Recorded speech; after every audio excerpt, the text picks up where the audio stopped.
Welcome, everyone. This is the second mechanical workshop.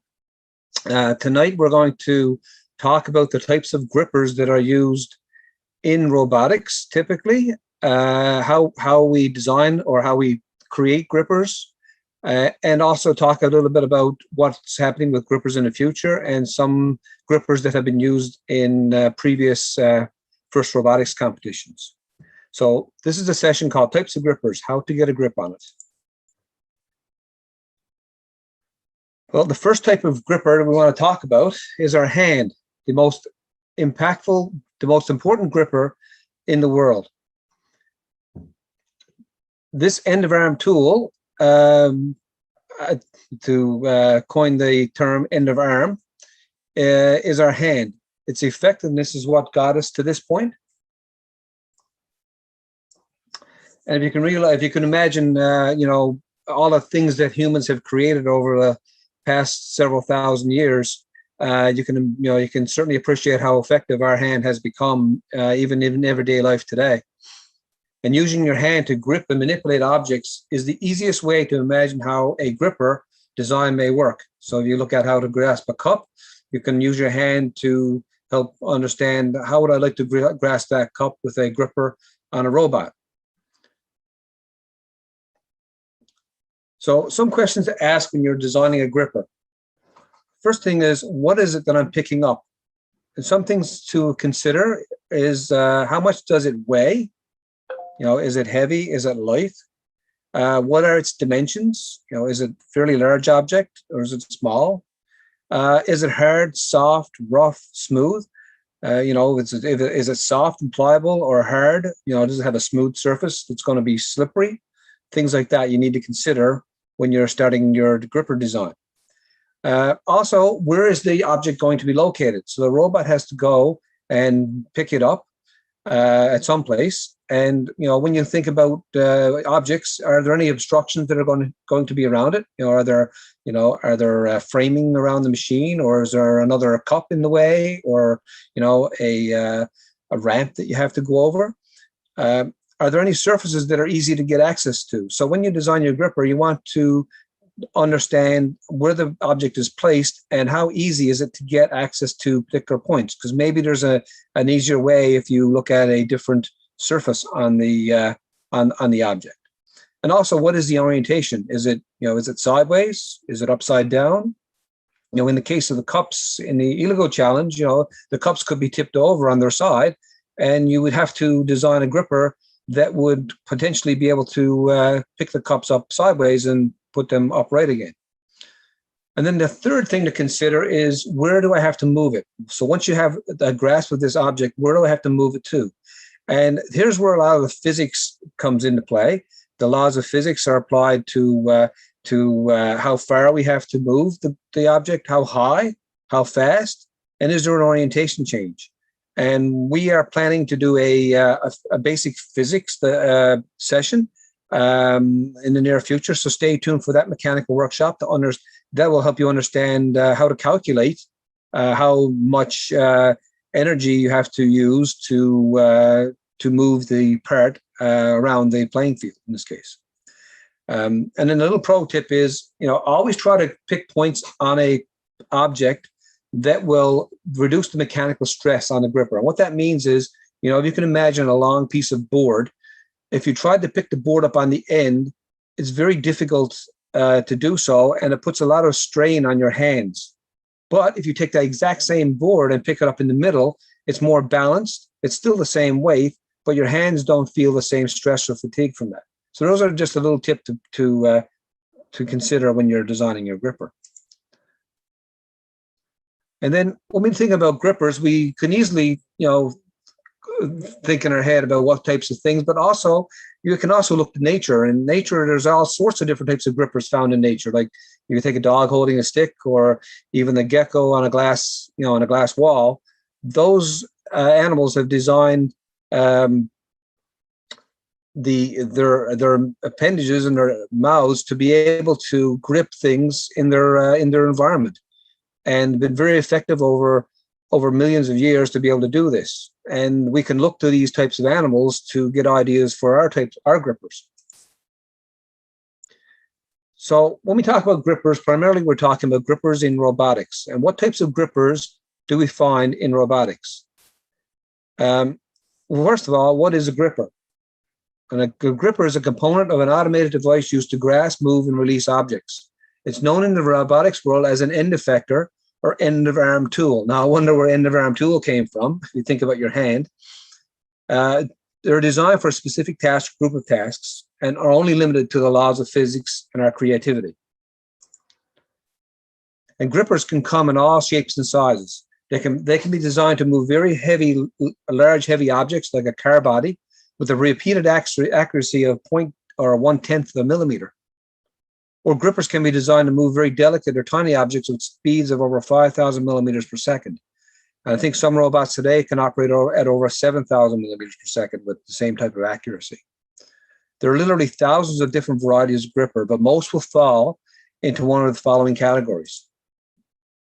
The two-jaw gripper, which is the first type to be used in robotics. It's the most widely version used today. When you look at grippers used in industry today, most of them are a two-jaw type gripper. It's a very simple mechanical design with some linkages and some pivot points. It has 2 points of contact normally. And with this, you can handle a wide variety of objects and shapes. So things that are slippery, round, square, rough. The two-jaw gripper can pretty much do most of those types of jobs.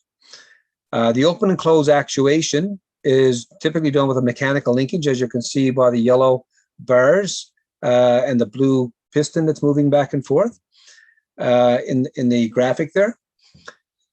And the control, it can be controlled using a servo motor or pneumatic actuator. We'll talk about servo motors in a minute, but a pneumatic actuator, for those who aren't familiar, these are used in FRC robots quite a bit. And essentially, it's a cylinder that uses compressed air to push a piston in and out of a tube, which in turn pushes a shaft in and out, which in turn can be connected to the two-jaw gripper to open and close it.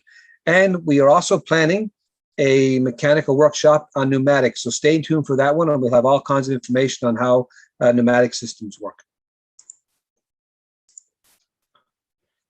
The next variant is a parallel two-jaw gripper, and the major difference here is it uses a 4-bar design, which you can see in the graphic in the 4 metal bars that are sliding back and forth with the red gears attached. And this mechanism is designed so it keeps the gripping surfaces parallel. So you notice the 2 brown grippers, as they move in and out, they remain parallel to each other. This is very effective because it provides even clamping force on an object. So for instance, if you were trying to pick up something that was square, like a cardboard box, this type of gripper would work really well because you can grip the sides of the cardboard box with the even pressure along the gripper. And again, the actuation can be achieved by pneumatic cylinder, as we just learned, or by a servo, like the one shown in the graphic on the bottom. This is a 3D printed parallel two-jaw gripper. And for those who are familiar with our robotics, you can see this little black device here with the metal gear. This is a little servo, an RC servo, and we use these quite a bit in FRC. And there's also 4 of these types included in the Iligo kit. So you can see here, by using a servo and some 3D printed parts, you can create a parallel two-jaw gripper. Your next variant is a 3-jaw gripper, which is a variant of the two-jaw. The difference here is it's generally used to the grip centric or objects that are around its center, typically round objects or cylindrical objects. It could also have a parallel jaw design, so the jaws can slide in and out from its center, or in the case of the top picture here, the jaws would rotate, pivot in the blue area, and we call them a toggle type gripper. And these grippers are typically used for machine tending on CNC centers. So if you take a machine that's making a round part, these types of grippers are ideal because they can grip the round cylindrical part and remove it from the machine. The next type of gripper is a really interesting one. It's called a vacuum gripper. And just to talk a little bit of vacuum is, if you've ever picked something up with a vacuum at home that got stuck on the nozzle, you already understand or experience the effectiveness of a vacuum for picking up things. And these vacuum grippers are used widely in robotics. They're very simple, they're effective, and they're very reliable. They can handle a wide variety of payloads, like heavy bag material, as you see in the white robot here in the picture, or car windshields, as you see in the bottom, or very small assembly components, like the puncture-resistant metal plate on the bottom of a safety shoe. They can pick up items with a smooth or flexible surfaces, so like a smooth surfaces like a glass window, or flexible surfaces like this metal plate, or a porous surface like the bag. The technology behind the vacuum gripper is effectiveness comes from the suction cup, and the gripper suction cups come in many shapes and sizes, as you can see from the photo here. They're generally soft and pliable, with a lip designed to ensure a fast seal against the object or part. So the lip is usually very flexible, so that as soon as it makes contact with the part, it makes a very fast seal, and then the robot can move the object to its next position. The vacuum in most of the vacuum grippers is created by a vacuum generator, which is small enough to fit in on the end effector arm, and uses the principle of the Venturi effect. We'll talk a little bit more about that in a minute. The vacuum gripper, the vacuum generator, normally requires a compressed air source to create the Venturi effect. So if you look at the picture on the bottom here with the robot, the vacuum generator is mounted on the end of the effector, and this black tube you see here, that would be a compressed air line that would force compressed air into the vacuum generator, and that would create the vacuum. One interesting thing about this is to get the object off of the gripper, you can easily reverse the airflow, so it would actually blow air through the suction cups, and that would eject or push the object away from the gripper. And then for large applications where you can't generate enough compressed air through a vacuum generator, we would use a larger vacuum pump, like a centrifugal or Roots type pump. Then the Venturi effect vacuum generator is a principle that's based on reduction in pressure, creating a reduction in pressure by forcing a liquid through a restriction. If you look at the graphic on the top, we force compressed air through a tube, in this case, and we have a narrow area that creates a restriction. So as the air moves through the restriction, the air speeds up. And as the speed increases, the space or area around that is actually creates a reduction in the pressure. And if you cut a little hole there, like a vacuum intake, you would get air sucked in from the outside in through the tube with the compressed air. And this is what creates the vacuum. The little picture on the bottom is a typical vacuum generator that you would purchase to use for your assembly. The blue port on this end is where a compressed air connection would be. And air would go through this and exhaust out through this little muffler on the end here. And then we would have the vacuum suction cup connected to the port on the adjacent side. So as air was moving through this valve, the vacuum would be created on this port on the adjacent side, and you would get the suction cup to be able to grip the object. Another type of gripper is the magnetic gripper, the most attractive gripper. And if anybody can remember elementary school science with the battery and putting some wire around a nail, you can easily create an electromagnet. And electromagnets are the primary type of gripper here, but they're also permanent magnets as well. They can move very heavy payloads up to 35 or more than 3,500 kilograms. Fast, reliable, and accurate. Very, very fast, because the magnetic field around these things can snatch parts quite quickly. However, they can only handle ferrous metal objects. Ferrous metals being objects that are composed of iron. And also, in the case of these magnetic grippers, the grip surface tends to attract metal particles, and this compromises the gripping strength and the accuracy. So you got to keep them clean. The electromagnetic version has to be fail-safe, which means that if you lose the electrical energy that's creating the magnetic field, power fails in the building or in your house, then you don't have a magnetic field anymore, and the part will fall off and bad things will happen.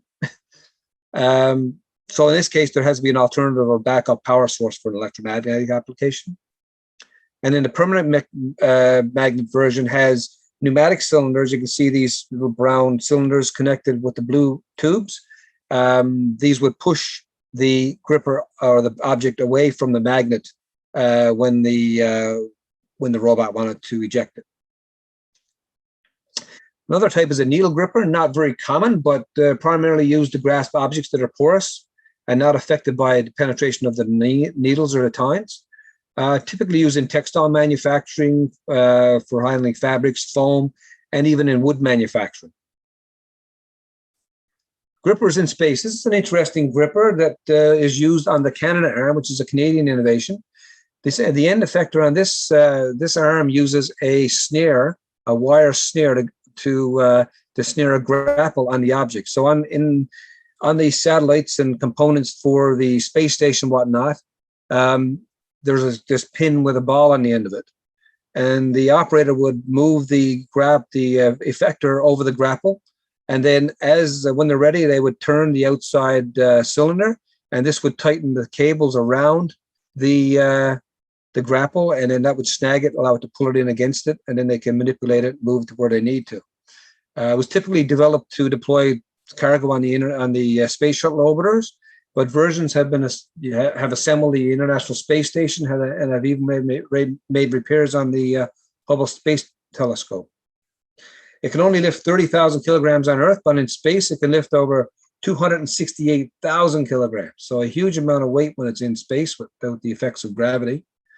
And most importantly here, the creator got the idea for this gripper designed from rubber bands around his fingers. So again, going back to the earlier slides, using your hands to figure out how you want to manipulate an object is actually widely used even in science and technology in all levels.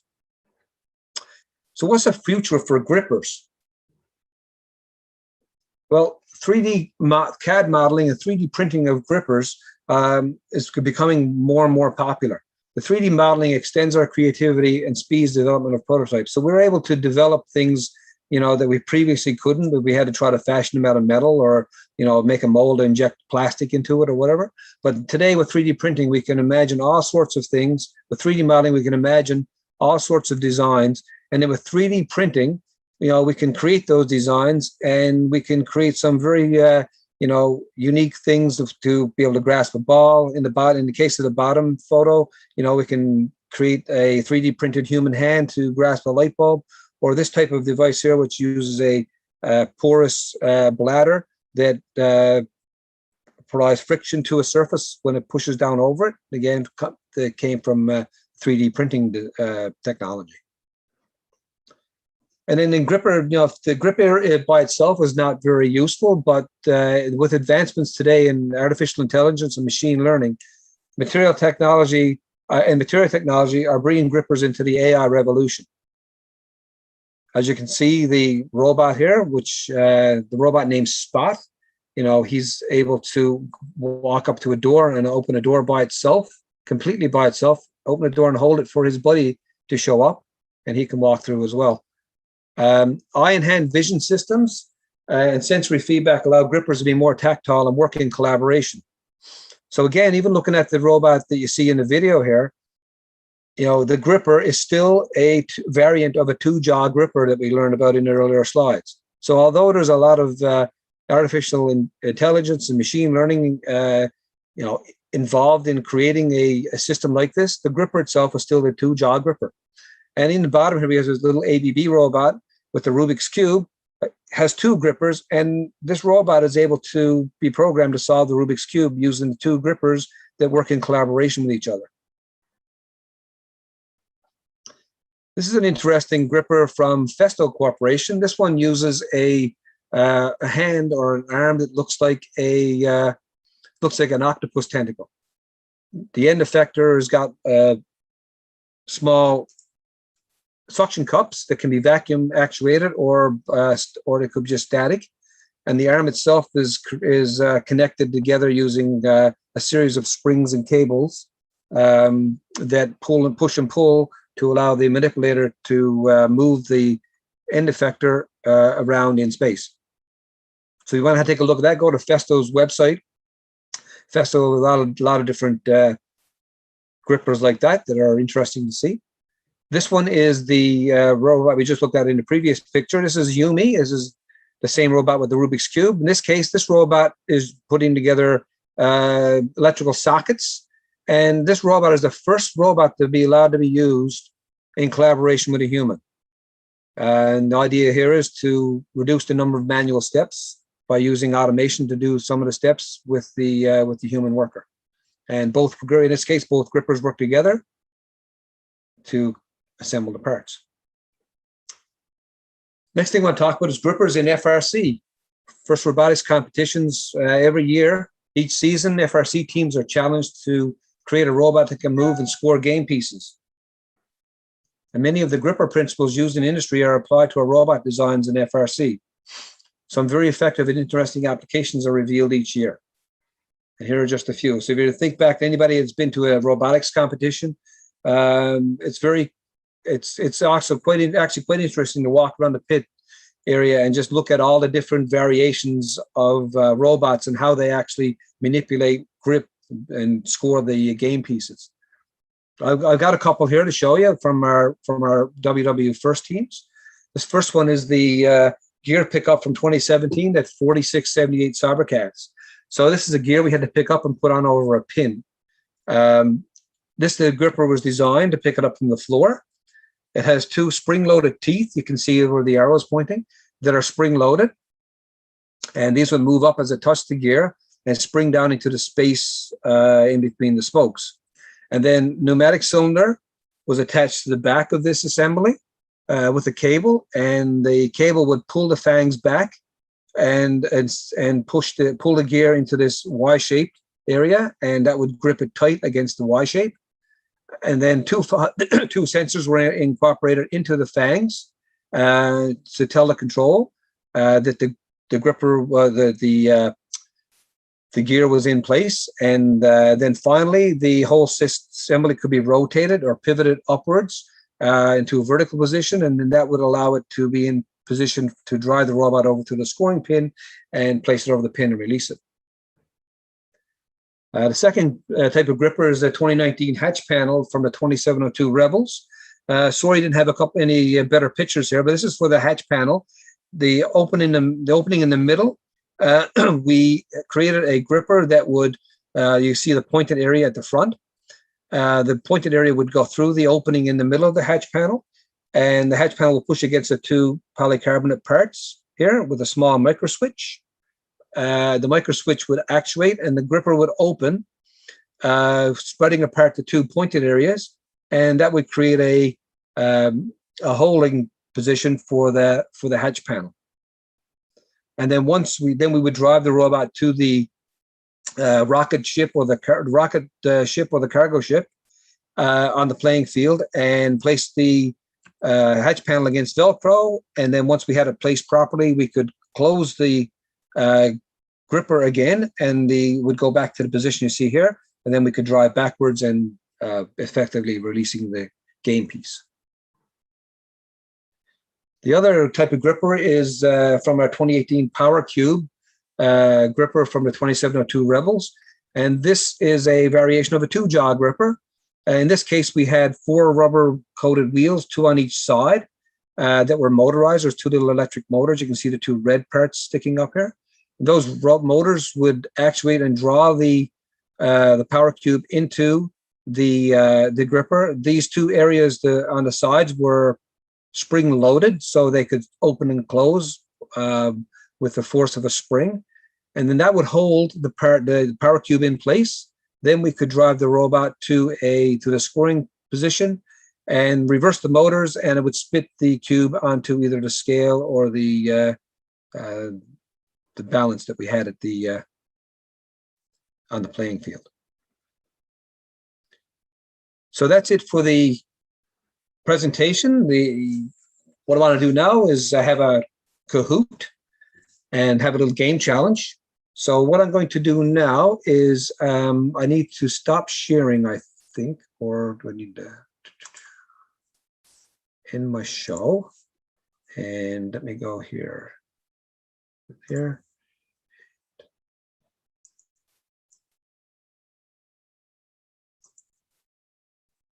So I'm going to click here, and can everybody see the game pin number? So if you guys could just input the game number into kahoot.it. So go to kahoot.it on the website and type in this number.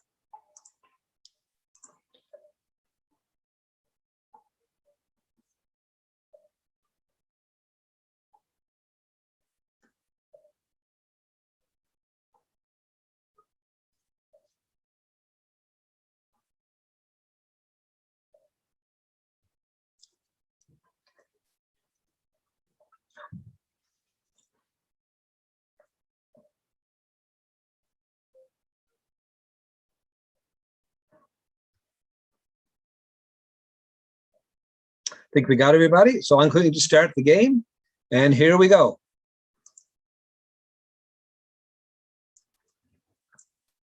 Grippers for robots. Get ready. There might be some trick questions here too.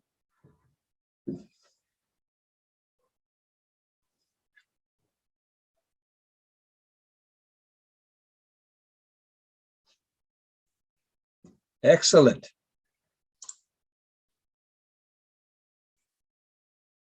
Next question. True or false?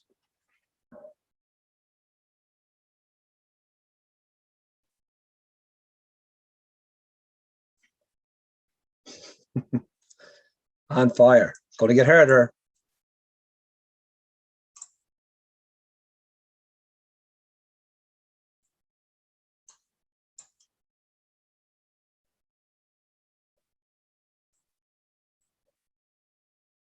Excellent.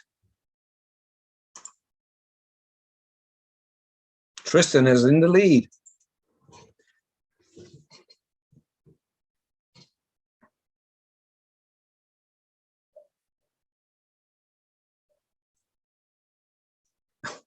On fire.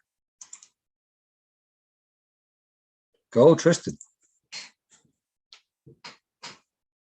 This one's double points.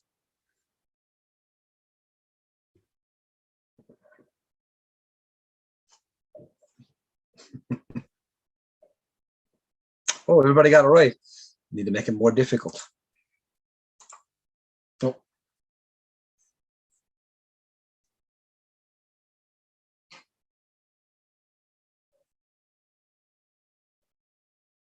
Excellent. Oh.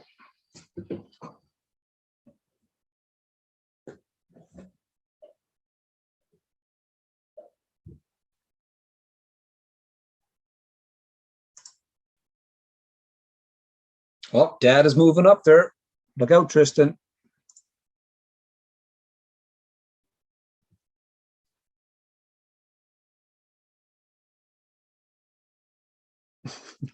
Excellent. Oh, and Dad takes the lead. And Mom is not far behind. Tristan's got some work to do.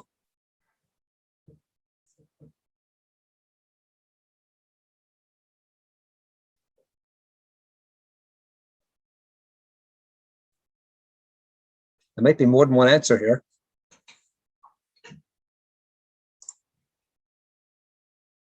Oh, Tristan did some.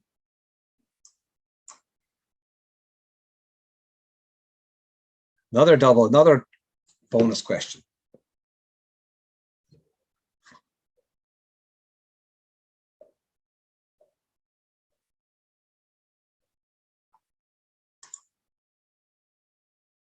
Oh, Nanook is moving up there now. What's going on?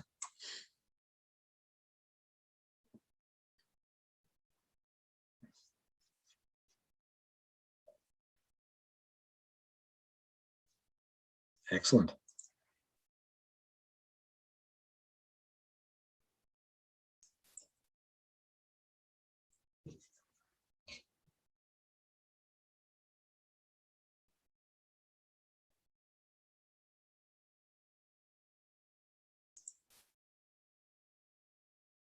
Tristan's moving up. Dad is still in the lead.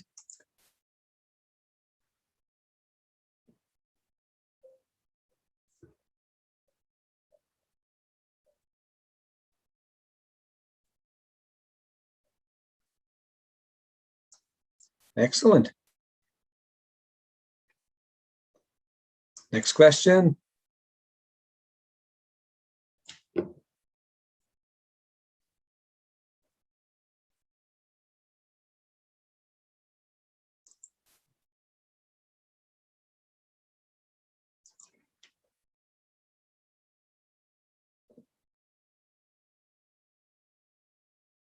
Wouldn't want to use your hand for that, would you? Oh, maybe you would. Maybe you do.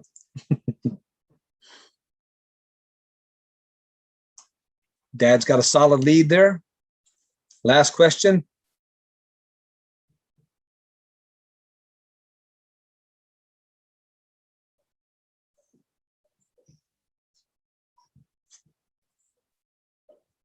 Excellent.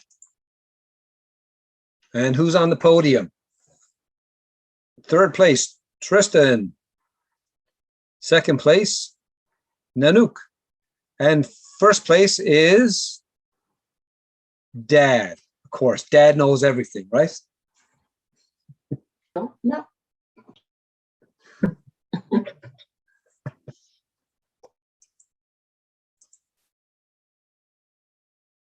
Excellent. So if I close this off, leave, and go to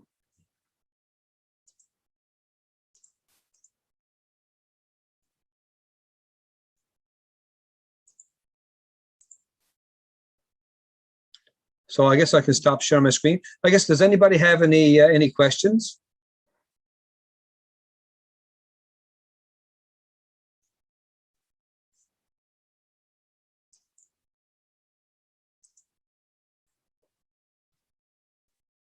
No questions? Nobody?